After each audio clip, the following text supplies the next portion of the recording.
Nagsalita na si Pangulong Bongbong Marcos kaugnay ng kaguluhan diyan po sa Senado. Bumalik na kayo sa inyong trabaho. Get back to work. Ayon po kay Pangulong Bongbong Marcos. Pero kung talagang susundin ba siya ng mga senador, yun ang malaking katanungan. Kasi wala naman pong authority ang ating Pangulo sa Senado. Equal branch po ito ng three branches ng ating gobyerno. No, hindi pa pwedeng diktahan ng Pangulo po ng Pilipinas kung ano ang gagawin ng mga senador kung ang pagbabasihan po natin ang saligang batas ng Pilipinas. Kaya kung hindi makapal ang pagmumukha nitong si Alan Peter Cayetano, baka naman mahihiya po ito kay Pangulong Bongbong Marcos at magbabalik na sila sa Senado, partikular sa sesyon mamaya alas 3 ng hapon. Pero ang nakikita ko dyan, hindi po dadalo ng sesyon ang majority block sa pamumuno nitong si Alan Peter Cayetano. Parang si Alan Peter Cayetano kasi, Senate President lang para sa majority. Hindi siya Senate President ng buong Senado. Ganun yung nakikita natin. Natatakot itong si Alan Peter Cayetano na kapag pumunta sila, dahil kakaunti na lamang ang majority, baka talunin sila sa mga motion ng minority. Bago natin puntahan yung parte ng mga pagbanat, partikular nitong si Senator Ping Lacson sa mga kawalang hiyaan na ginagawa dyan sa Senado nitong si Alan Peter Cayetano, unahin muna nating pakinggan kung ano po yung nasabi ng ating Pangulong Bongbong Marcos. Dito nga po sa ABS-CBN News Update, President Ferdinand Marcos Jr. urged senators to get back to work. He said, there are rules on canceling a session, which include informing the other chamber 3 days before the cancellation. Mukhang hindi po ito sinusunod nitong si Alan Peter Cayetano. Dagdag pa dito sa sinabi ng ating Pangulo na ibinalita ng ABS-CBN News, I don't think na ihahatid mo ang isang senador para pumunta kung saan siya pupunta. Hindi yata sapat na dahilan yan para i-cancel ang isang sesyon. Yun yung nakaraang Lunes, no? Dahil hinatid ng mga senador, partikular nitong si Alan Peter Cayetano, si Jinggoy Estrada sa Camp Crame, hindi na natuloy ang sesyon. Pero kahapon, deliberately, talagang hindi po sila umattend ng sesyon at nagpaliwanag nga po ang majority block at sinasabi nilang sinisigurado lamang daw na hindi maapektuhan ang mga committee na kanilang pinamumunuan ngayon, partikular ang Blue Ribbon Committee. Pero tingin ko yan ay dahilan na lamang ni Alan Peter Cayetano. Mas natatakot itong si Cayetano na mawala siya sa posisyon bilang Senate President. Pakinggan natin ang pahayag dito ng ating Pangulong Bongbong Marcos. Get back to work. Get back to work because it's important. Dami natin kita na no. We had a meeting sa Uplift Committee and marami tayong kailangan pagawa sa mga batas na makabatas.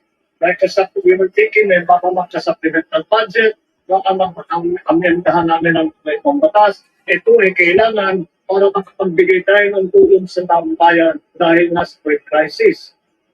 Kung walang exception, hindi ko nga maintindihan dahil ang pagkakintindi ko is that ang rules, nag-congress pa naman ako, nag-sinadupi lang ako. Ang rules dyan, bago mag-cancel ng session, you have to inform the other house 3 days before you cancel a session. Ginawa ba yan ni Alan Cayetano? Hindi. No? Hindi niya pinaalam na ikakansela niya ang session nung Lunes. Hindi niya ipinaalam sa Kamara or sa House of Representatives na ikakansela niya ang sesyon kahapon. At malamang, hindi niya rin ipapaalam ngayon sa House of Representatives na ikakansela niya ang sesyon mamayang hapon. O sana mali ako sa sinasabi ko mga tol pero malakas ang paniniwala ko na hindi pa rin magpapakita si Alan Peter Cayetano at ang majority block mamaya sa sesyon sa Senado. And there has to be a very good reason for canceling a session. I don't think na ihahatid po ang isang senador para pumunta kung saan siya pupunta. Hindi yata sapat na dahilan yan para i-cancel ang isang session. Isang session lang yun. Ngayon, cancelado na naman ang isang session. hindi ko na maintindihan kung paano sila magtatrabaho ng ganito. Ang House of Representatives ngayon ay nagtataka kung paano ba, nagbago na ba yung rules, nagbago na ba yung mga pangako natin kagaya ng sa nakaraan. It is a rule that is contained in the Constitution.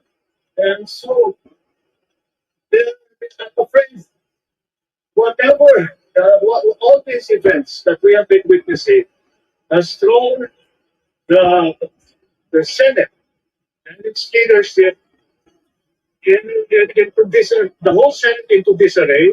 It has discredited the leadership, and it has stopped the essential business of legislation and government. Yon ang pinakamasaklap. Natigil ang pangunahing trabaho ng Senado, ang lumikha ng mga batas. Kawawa yung mga barangay health workers, mga tol. Sila dapat yung meron ng proteksyon sa batas kung ginanap lamang nitong majority senators ang kanilang trabaho simula nung Lunes. Kawawa yung mga kababayan po nating mga nasa ospital na mistulang hino-hostage ng mga private hospital kapag ka hindi makabayad kaagad. At kawawa din po yung mga opisyalis ng ating Armed Forces of the Philippines na promoted na, iko-confirm na lang ng Commission on Appointment, pero dahil sa kawalang hiyaan at kakapalan ng pagmumukha nitong si Alan Peter Cayetano, 10 ng kanyang mga alifores diyan po sa majority block, hindi po makukumpirma. Aabutan po sila ng kanilang mandatory age of retirement. Magbe-birthday na ang mga yan. Yung deserve nila ng promotion, hindi nila makukuha. Biruin ninyo pinagagawa nitong si Alan Peter Cayetano. Pero hindi pa naman huli ang lahat. Baka naman mamayang hapon, pumasok po sila. Two other departments continue to work. The executive continues to work. The judiciary continues to work. Why does the legislation decide? Why does the legislature decide to stop working? I don't understand that. I talked to my fellow senator, to the time of the senator, and we cannot figure out bakit become ganito. Ano nangyari? Paano napunta tayo? Paano tayo napunta rito? Where the best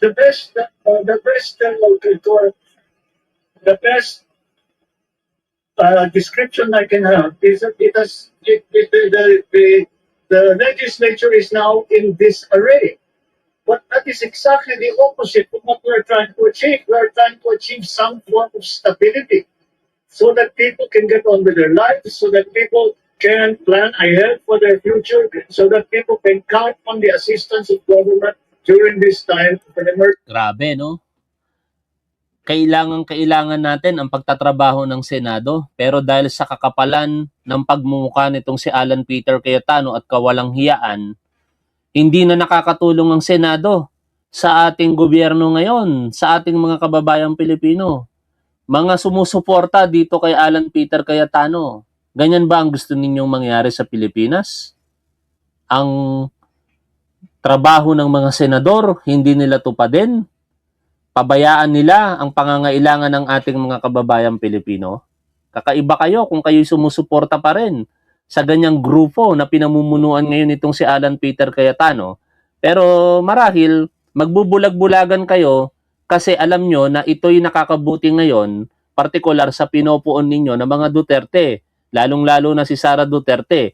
Kung nagkakagulo ngayon dyan sa Senado, ang atensyon ng publiko, imbis na napupunta sa paghahanap ng pananagutan laban kay Sara Duterte o sa iba pang mga opisyales ng ating gobyerno, napupunta na lamang dito sa pagsasawalang bahala ng mandato na ipinagkatiwala sa kanila ng taong bayan. Biruin ninyo, binoto nyo ang mga yan tapos hindi magtatrabaho. Magkano ang ginagasta natin sa pagtatrabaho sa araw-araw ng Senado? 25 million pesos ang total cost daily sa operasyon nila, including all expenses, pati mga salaries ng mga senador. Sa senador na lang, hindi ba kayo nalulungkot, mga DDS, na kayo nagtatrabaho araw-araw? Namamasukan po kayo sa inyong mga pribadong kumpanyang pinagtatrabahuhan? Tapos pag kayo'y hindi pumasok, hindi kayo binabayaran. Etong mga senador na nasa majority, hindi pumapasok pero binabayaran pa rin natin. Kung hahatiin po ninyo, 10,000 daily ang bayad sa kanila. Hindi sila nagtatrabaho, pero binabayaran sila ng 10,000 piso kada araw, tapos tuwang-tuwa pa kayo. Urgency. And we cannot do that if the legislature decides to stay at home and have a vacation.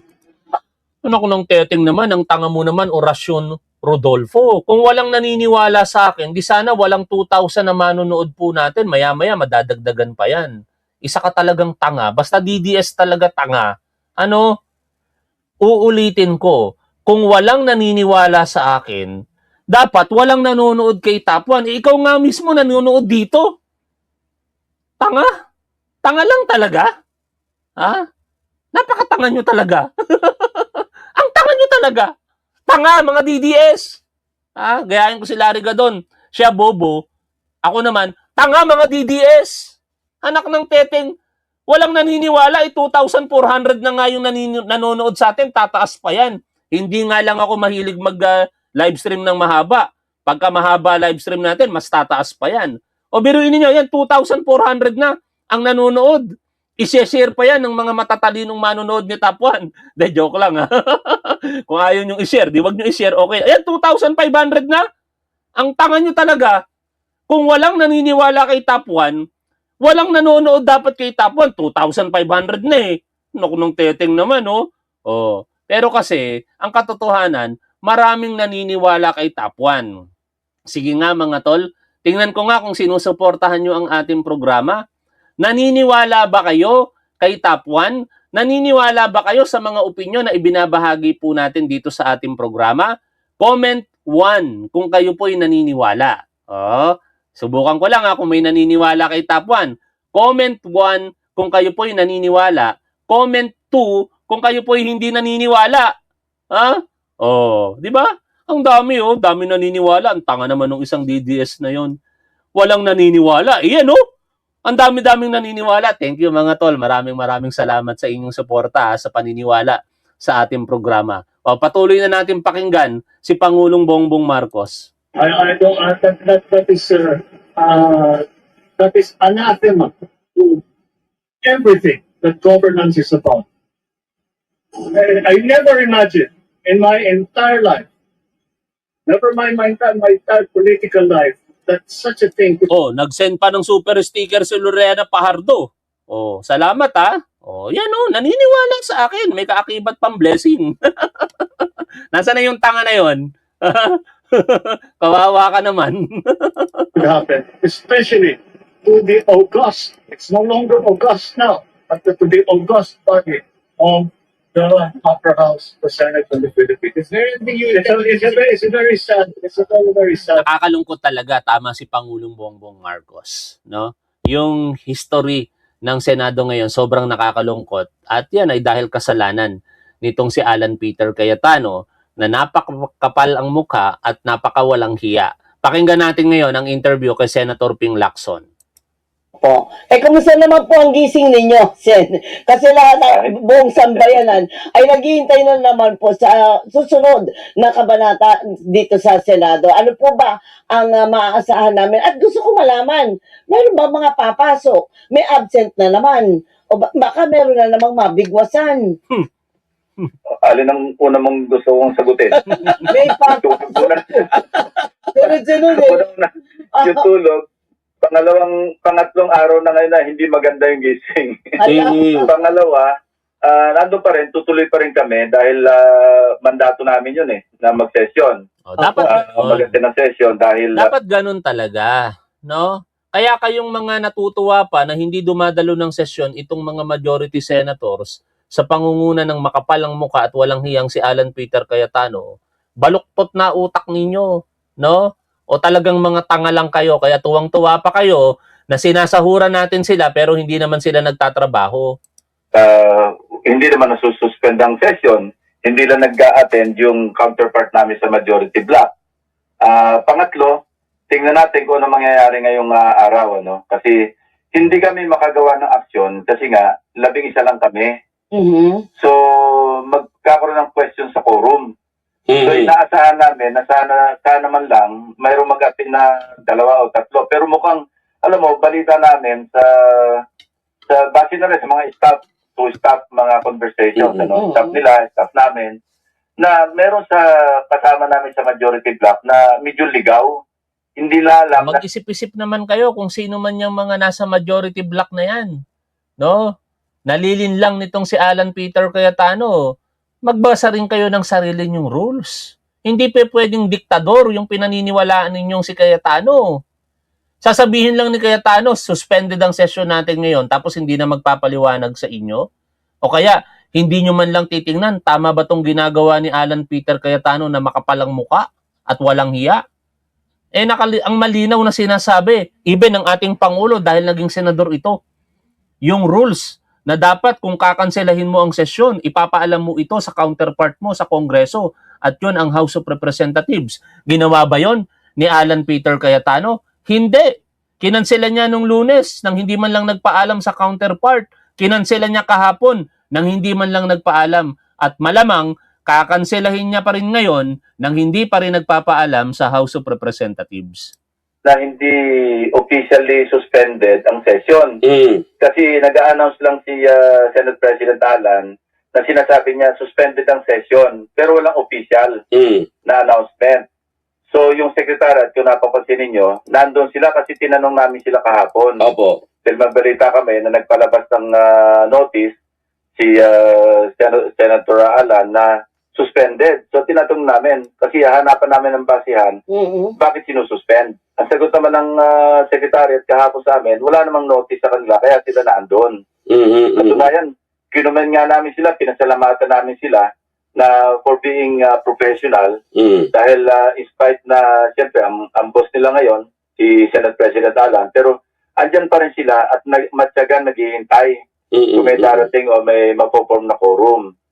So, Opo. even si Secretary Joel, ano siya, parang specially mentioned ko siya na Attorney Joel, maraming salamat dahil alam namin i-fit siya pero just then, he has remained to be professional for the past 2 days na nandyan siya kahit siguro utusan sila na i-suspend o hindi darating yung mga majority. So, yun ang gusto namin linawin na sa mga kasama namin sa majority block na kailangan po mag-attend sila, parang ma-appeal kami sa kanila, sense of duty, magpunta sila kasi hindi po suspended ang session.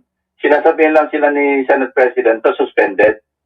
Opo. Senator, paano po halimbawa kung ang 11 na minority present ulit mamaya, Oh, may dumating from the majority, sabihin na natin na 2. ayan. So, 11 plus 2, 13. Mm. Kapag ganyan po, pwede po ba kayo, at wala ang, sabihin na natin halimbawa lang, wala ang Senate President, pwede pa rin po ba kayo na mag-start ng session kung walang presiding officer?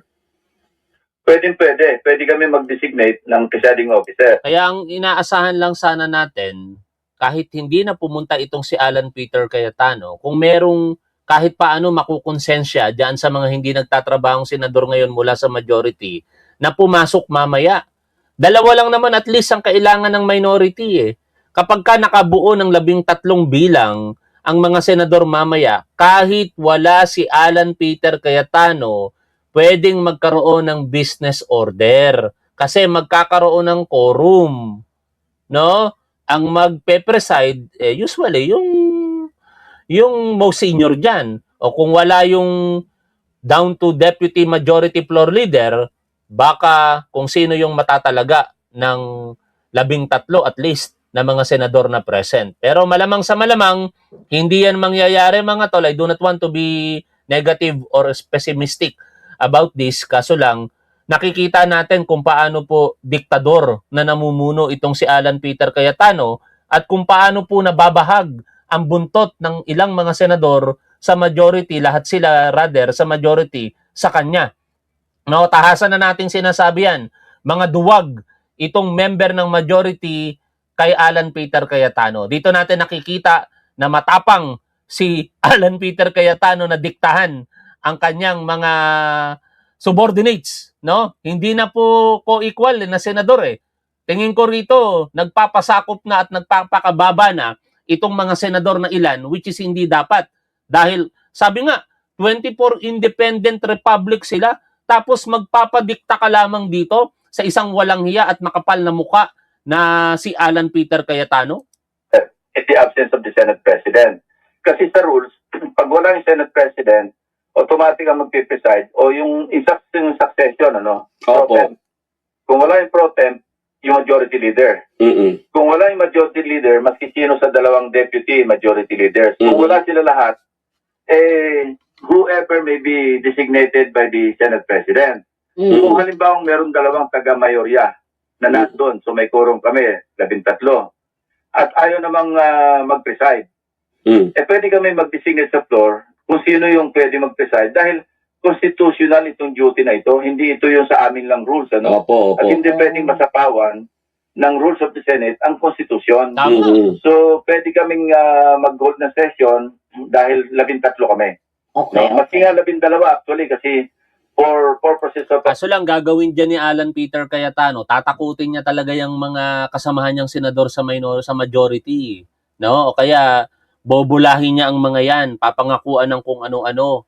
Kasi the moment na magkaroon po ng quorum mamaya ang katotohanan, mawawalan po ng kapangyarihan itong si Alan Peter Cayetano, not necessarily na mariremove siya from Senate presidency, pero yung mga motion, kung anumang mga decision sa plenaryo is by majority votes. No, hindi na titingnan kung majority block ka ba or minority block ka, kung hindi yung actual na bilang ng senador na papabor sa isang motion o kung anumang desisyon. Na very likely mangyayari sa minority kasi solido sila eh. Itong 11 minority block na ito, tingin ko boboto ito ng iisang katawan. Kung sila may napag-agrihan, 11 na kagad ang boto nila. Itong si Alan Cayetano, 10 lamang ang makukuhang boto. Kasi siya yung pang-11 presiding officer. Pwede lamang bumoto ang isang presiding officer kapag ka nagkaroon ng tie. Paano magkakaroon ng tie kung 10 lamang ang majority? Tapos 11 na kagad ang minority. Di always talo sila. Kaya ina-anticipate kaagad siguro nitong si Alan Peter Cayetano yung sitwasyon. Kaya kahit illegal, ginagawa niya ngayon, though ayaw niyang i-put it in record. Kasi yun yung pinupunto ngayon dito ni Senator Ping Lacson. Nagsasagawa si Alan Peter Cayetano ng pagsuspindi sa sesyon pero hindi po officially recorded. Tingnan nyo kung gaano kawalang hiya itong Senate President natin sa ngayon. Forum dahil sa ngayon, di ba, valid 22 na lang kami. Anyway, kung sinabi mo, kung 13, we can open the session, i-convene, at magtunda kami ng business. Pwede Which rin is the right kayo. thing to do. Opo. Pero pwede rin po ba, Sen, na kayo... Oy, mga tangang Duterte supporter, magaling talaga ako. Mga tol, yabangan ko lang to mga tatanga-tangang Duterte supporter Magaling talaga ako. Hindi ako magna-number 1 sa board examination kung hindi ako magaling. Hindi ako magna-number 1 sa class namin sa college kung hindi ako magaling. Hindi ako magna-number 1 sa training center kung hindi ako magaling. Hindi ako papasa sa civil service examination at magtatap sa NAPOLCOM examination kung hindi ako magaling. Mga tanga. Pasensya na kayo mga tol. Gusto ko lang ipamukha sa mga tatanga-tangang Duterte supporters na ito na mali sila sa pagsasabing nagmamagaling ako. Kasi magaling talaga si Tabuan. Nangasar lang ako mga tol. Ayoko magyabang pero nangaasar lang ako. Balik po tayo dito. O ay magdeklara na ito na, bakante lahat ng mga committee chairmanships at membership at mag-aalala na naman ng panibagong Senate President. 13 to elect a new Senate President. Yan Pero naman ang sigurado si Alan Peter Cayetano na walang hiya at makapal na mukha. Hindi talaga siya matatanggal sa pagka-Senate President. Kasi 13 ang kailangan bilang wala naman yatang lilipat mula sa majority papunta sa minority. Kasi sabi nga ni Senator Erwin Tulfo kagabi na busted yung minority, niligawan nila pero binusted sila. Kaya malamang sa malamang 13 pa rin ang numero pero 2 ang absent sa majority. Yet 11 lamang ang minority kaya kahit anong gustuhin nila na magpalit ng liderato, hindi mangyayari. Ang magagawa lang nila ay manawagan kay Alan Peter Cayetano na hindi naman mangyayari kasi uulitin ko sa napakarami ko ng beses na sinabi, makapal ang mukha at walang hiya itong si Alan Peter Cayetano at sabi nga ng iba, kapit tuko sa kapangyarihan. Kaya hindi po yan bibitiw bilang Senate President. Simple majority to reorganize the committees. Alam mo, tingin namin, ang isa lang ang purpose ni Senate President Alan, to preserve his position, to preserve his Senate presidency. Nothing more. Mhm. Kasi na-realize niya na ang ratio namin ngayon 11-11 eh. Kasi from 13, they're down to 11. Dahil nga wala si Senator Jinggoy, saka wala si Senator Bato. Hindi naman sila maka-attend ng session. So nakita niya yung medyo precarious yung numero. Mhm. So yun lang ang motibo niya. Walang iba kami nakikita na motive. Yung sinasabi niyang independence of the Senate, huwag kayong maniwala doon, huwag tayong maniwala. Hindi totoo yun. Kasi ang independence ng Senate, hindi pwedeng mas mataas pa kami sa batas. Tama. No one is above the law. Pakiramdam nitong si Alan Peter Cayetano, above the law siya eh. Partikular nung siniserve yung warrant of arrest kay Jinggoy Estrada, sasabihan mo yung law enforcement authorities, wag iserve dito sa Senado. Sino ka? Kahit ikaw ay Senate President, wala kang karapatang pigilan ang isang lehitimong pagpapatupad ng batas. Wala ka naman nagawa anyway kasi salamat pa rin kay Secretary John B. Remulla na kahit kinikriticize natin, nanindigan at hindi nagpatinag sa'yo. Kasi hindi ka naman pagkakatiwalaan, bakla kang kausap eh. Alan Peter Cayetano eh. Lalaki kayong kinausap ni Director Melvin Matibag at ni SILG John B. Remulla na papanatilihin nyo in protective custody itong si Bato de la Rosa. Anong nangyari? Pinatakas. Ha? Kaya nung ikinakatwiran mo, hindi na pwede. Sabi ni John B. Remulla, hindi na kayo pwede magtago sa kurtina ng Senado. Tapos kung ang independence of the Senate, tinatranslate niya doon sa hindi pag-adhere sa rule of law. Kasi rule of law yung umiiral kay Senator Bato at saka si Senator Jinggoy. Maliwanag yun, walang argument doon na ang umiiral na sumasaklaw sa amin lahat, sa atin lahat, rule of law. Kasi hindi na marami madidiktahan yung ombudsman na mag-file ng information. Wala namang makapagdikta sa Sandigan Bayan na mag-issue ng warrant. Senator Bato, hindi naman madidiktahan yung ICC na issuean siya ng warrant. Tama, di ba? Feeling nitong si Cayetano, inaapi kayo dyan sa Senado. Walang kinalaman kung sino man, maliban sa mga nagreklamo at ang korte, kung bakit si Bato de la Rosa humaharap sa warrant of arrest by nagreklamo at nag-issue ang korte, kung bakit si Jinggoy Estrada ngayon ay nakakulong dahil merong di umanong korupsyon, inaksyonan ng ehekutibo sa pamamagitan ng DOJ at ngayon ng ombudsman, isinampa sa korte, kinakitaan ng korte ng probable cause, nag-issue ng warrant of arrest at ngayon, humaharap na siya sa isang no bail recommended offense, that is plunder. Kaya wag niyong linlangin ang taong bayan, Alan Peter Cayetano na makapalang muka at walang hiya. So, talagang isa lang yung kanyang motibo, napakaliwanag, selfish, napaka-selfish. Kaya, alam mo, Doris, Robert, Opo. where else can you find a Senate President who is spearheading a boycott, continuous Grabe. boycott ng mga sessions ng chamber na siya mismo dapat nagpipreside. Nakakahiya, ano? Pagkatapos, magpi-privilege speech siya, sabihin natin privilege speech, o nag-i-speech siya sa Facebook. Hindi sa Senate floor, na kung saan pwede namin siyang interpellate. So, anong klaseng senate ito? Anong klaseng leadership ito? Di ba dapat kung gusto niyo mag-speech doon sa floor para i-open niya yung sarili niya na pwede namin siyang tanungin ano nangyayari sa Senate, on many issues, kung ano yung itatakil sa kanyang privilege speech. Kaya sa Senado, kaya sa Facebook kasi nag-i-speech, pag pumasok kasi baka mawalan ng kapangyarihan. Sabi nga ni Senator Franklin Drilon, former Senate President Franklin Drilon, ito yung hari na walang kaharian. O, di ba? Nakakahiya ka talaga, Alan Peter Cayetano. Sa bagay, ang naniniwala na lang sa'yo, mga tatanga-tangang Duterte supporters, majority ng mga Pilipino, isinusuka ka na, kinadidirihan ka na disgusted nga yung salitang ginagamit every now and then sa pamumuno mo diyan sa Senado. No? Kaya tama lamang nasabihan ka ng mga Pilipinong mag-resign ka na o kaya sabihan ka na makapal ang mukha mo, nakakahiya ka, walang hiya ka, nakakadiri ka, kung ano pang mga negatibong termino na pwede nyong sabihin dyan kay Alan Peter Cayetano, i-comment nyo na lamang mga tol kung ano yung gusto nyong itawag dyan kay Alan Peter Cayetano na walang kwenta at higit sa lahat, demonyo sa paningin ni Top 1. Maraming salamat. Lagi po nating tandaan kung ano ang tama at dapat, doon po tayo. Keep safe. See you always. Bye for now mga tol.